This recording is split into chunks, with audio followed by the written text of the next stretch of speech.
રાજકારણમાં ફરીથી પોતાની જગ્યા શોધવા નીકળેલા શંકરસિંહ વાઘેલા એક નિવેદન કર્યું છે કે ગુજરાતમાંથી દારૂબંધી હટવી જોઈએ। દારૂબંધી હટાવવું એ શંકરસિંહ વાઘેલાનો અવાજ છે।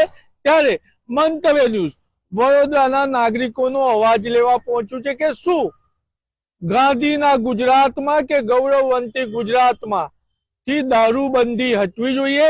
પહેલા વિદ્યાર્થીઓને શિક્ષણ આપતા પ્રોફેસર સાથે વાત કરીશું। શું કહેશો, શંકરસિંહ બાપુએ નિવેદન કર્યું છે કે ગુજરાતમાંથી દારૂબંધી હટવી જોઈએ।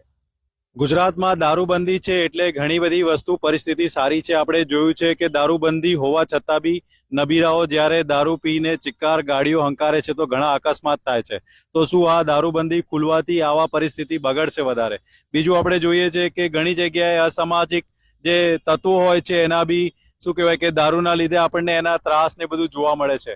યુનિવર્સિટીઝની અંદર આપણે જોઈએ છે કે વિદ્યાર્થીઓનો આ બંધીના લીધે બી એક સારો માહોલ છે। ઘણીવાર આપણે યુનિવર્સિટીના હોસ્ટેલ્સમાં બી જ્યારે પકડાય છે તો ત્યાં જે વિદ્યાર્થીઓ હોય છે એના શું પરિસ્થિતિ હોય છે આપણે જોઈએ છે। એટલે મારી દ્રષ્ટિએ તો હું એવું વિનંતી કરીશ સરકારને કે જે કાયદો અત્યારે હાલ લાગુ છે એ ગુજરાતના હિતમાં છે ને ચાલુ રહેવો જોઈએ। આપણે અન્યને પૂછીએ, શું કહો છો, ગુજરાતમાંથી દારૂબંધી હટવી જોઈએ? શંકરસિંહ બાપુએ કહ્યું છે બિલકુલ હટવી જોઈએ। હું શંકરસિંહ બાપુના નિવેદન સાથે સંમત છું, કારણ કે ગાંધીનું ગુજરાત એટલે ગુજરાતમાં દારૂબંધી શું આ વાસ્તવિકતા છે?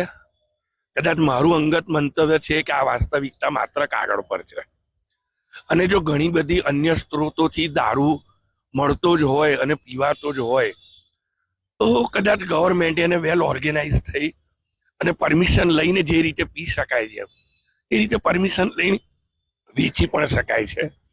અને જે છુપી રીતે મળતી વસ્તુની આતુરતા વધારે હોય અને એનું પ્રમાણ વધારે રીતે સેવન થાય, ખુલ્લી જગ્યાએ વેચાતી વસ્તુ અને ગવર્મેન્ટ પરમિશન લઈને વેચાતી વસ્તુથી કદાચ એ ઘટશે। દેશમાં ગુજરાતમાં દારૂ વેચાય છે એની પર ટેક્સ છે જ। આજે જ્યાં લીકર પરમિટ રૂમ્સ છે ત્યાંથી દારૂ લેવાય છે એની પર આવે જ છે। લોકો બહારથી લઈ આવે છે, એની પર રસ્તામાં ભરીને આવે છે। હવે કોના ખિસ્સામાં જાય છે એ પ્રશ્ન મારો નથી, આપણે એની વિચારવું નહીં, ખાલી કાયદાની જ વાત છે। તો દારૂ બંધી હોવાથી જે શાંતિ છે, સ્ત્રીઓને જે સન્માન મળી રહે છે, એ સન્માન કેટલા હદે જેપ્રોડાઇઝ થઈ શકે। બીજું મારો અંગત અનુભવ છે, લગભગ આખો દેશ બાય રોડ ફર્યો છું। ગુજરાતને છોડીને હું કોઈ બી રાજ્યમાં જાઉં છું ને મને પોલીસનો એક અજીબ ડર લાગે છે। પોલીસનું પગાર ધોરણ એટલું ઊંચું છે કે એ લોકોના ખર્ચા, એ લોકોની જરૂરિયાત એમાંથી કદાચ પૂરી નથી થતી। ત્યારે ગુજરાતની અંદર દારૂબંધી અને પોલીસ અને સરકાર આ ત્રણનું એક એવું સરસ ડિસ્ટ્રીબ્યુશન નેટવર્ક છે, એટલું વ્યવસ્થિત યોજના છે કે જે દારૂ પીએ છે ને એ જ ટેક્સ ભરે છે, જે દારૂ નથી પીતો એ ટેક્સ નથી ભરતો। એટલે હું અંગત રીતે એવું માનું છું કે આ જે મોડેલ છે સક્સેસફુલ મોડેલ છે। આપણી સાથે શહેરના યુવા નાગરિક પણ છે અમિતભાઈ પરમાર, એમને પૂછીશું। શું કહ્યું અમિતભાઈ, દારૂબંધી હટવી જોઈએ? શંકરસિંહ વાઘેલા આપણા જે પૂર્વ મુખ્યમંત્રી એમણે જે આ નિવેદન આપ્યું એ 21મી સદીને શોભે એવું નિવેદન છે। એમણે ખુલીને સ્વીકાર્યું છે કે આ દંભ છે, હવે આને દૂર કરવો જોઈએ।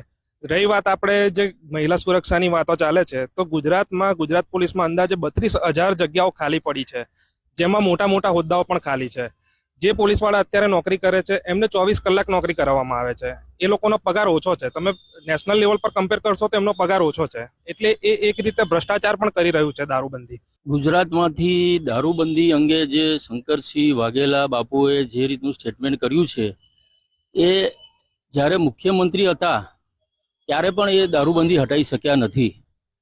મારું ખાલી એટલું સૂચન છે કે હવે જે રીતે વર્ષો પહેલા એ મુખ્યમંત્રી હતા અને હવે જે પરિસ્થિતિ દિન પ્રતિદિન બગડતી ગઈ છે દારૂ બંધી હોવાને કારણે, અને ઠેર ઠેર દારૂની દેશી હોય કે વિદેશી હોય એના સ્ટેન્ડ ચાલુ રહ્યા છે, એના અડ્ડાઓ ચાલુ રહ્યા છે। વિદેશી દારૂ પણ ધૂમ આવી રહ્યો છે પર રાજ્યોમાંથી।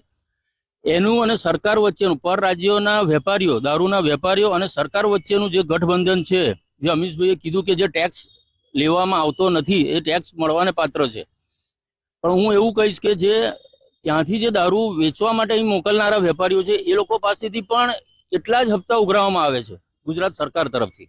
કોણ ઉઘરાવે છે, કોણ કેવી રીતે આવે છે, એ તમને ને મને બધાને ખબર છે, જનરલ પબ્લિકને પણ ખબર છે. એ જે હપ્તા અહીંના બુટલેગરો તો આપે જ છે, પણ જે પરપ્રાંતમાંથી આવનારા છે વેપારીઓ પાસેથી એ કેવી રીતે આવે છે એ તમને મને ખબર નથી પડવાની. એ જનરલ પબ્લિકને પણ ખબર નથી પડવાની. એ ઉપલા લેવલે કઈ રીતનું સેટિંગ ગોઠવેલું છે એ આજ દિન સુધી કોઈને ખબર પડી નથી. અને પરપ્રાંતમાંથી જ આવતો દારૂ વધારે અહીંયા વેચાય છે. હવે વિવિધ વિભાગો, પોલીસ વિભાગના રેલવે ડિપાર્ટમેન્ટ હોય, રેલવે પોલીસ, શહેર પોલીસ, ગ્રામ્ય પોલીસ, આ બધા વચ્ચેનું કોઈ જાતનું સંકલન નથી. એને કારણે એકબીજા ઉપર એ લોકો ઢોળી રહ્યા છે કે ભાઈ ગ્રામ્ય વિસ્તારમાંથી દેશી દારૂનો જથ્થો આવે છે અને શહેરમાં વેચાય છે. એવી જ રીતે વિદેશી તો ભાઈ પરપ્રાંતમાંથી આવે છે વિદેશી દારૂ, એ અહીંયા આગળ ગુજરાતમાં એને વેચી જાય છે. એટલે કોઈને ખબર નથી કોણ વેચે છે અને શું કરે છે, પણ પોલીસને બધું જ ખબર છે અને કેવી રીતે વેચાય છે એ પણ ખબર છે. એટલે દારૂનો બિઝનેસની તમે જે વાત કરો છો એ નેટવર્ક એનું એવું પાવરફુલ ગોઠવેલું છે. સરકાર એની રીતે પકડે છે, જેટલો પણ દારૂ સત્તાવાર રીતે પકડીને બતાડે છે એનાથી 10 ગણો દારૂ ગુજરાતમાં આવે છે, એ સૌને ખબર છે. હવે તમે આ દારૂ તો સામાન્ય બાબત થઈ ગઈ, મહિલાઓ પણ પીતી થઈ ગઈ છે. હમણાં થોડા જ વખત પહેલાની જ વાત છે, ગુજરાતની અંદર દારૂની પરમિટમાં પણ જે પુરુષોની સંખ્યા વધારે હતી દારૂની પરમિટ મેળવવામાં, એના કરતા હવે મહિલાઓ પણ સમકક્ષ બની ગઈ છે. એ મહિલાઓને પણ એટલી બધી પરમિટ એ લોકોએ લઈ લીધી છે અને દારૂ વેચાઈ રહ્યો છે સત્તાવાર રીતે. ગેરકાયદેસર વેચાય છે એનાથી વધારે વેચાય છે.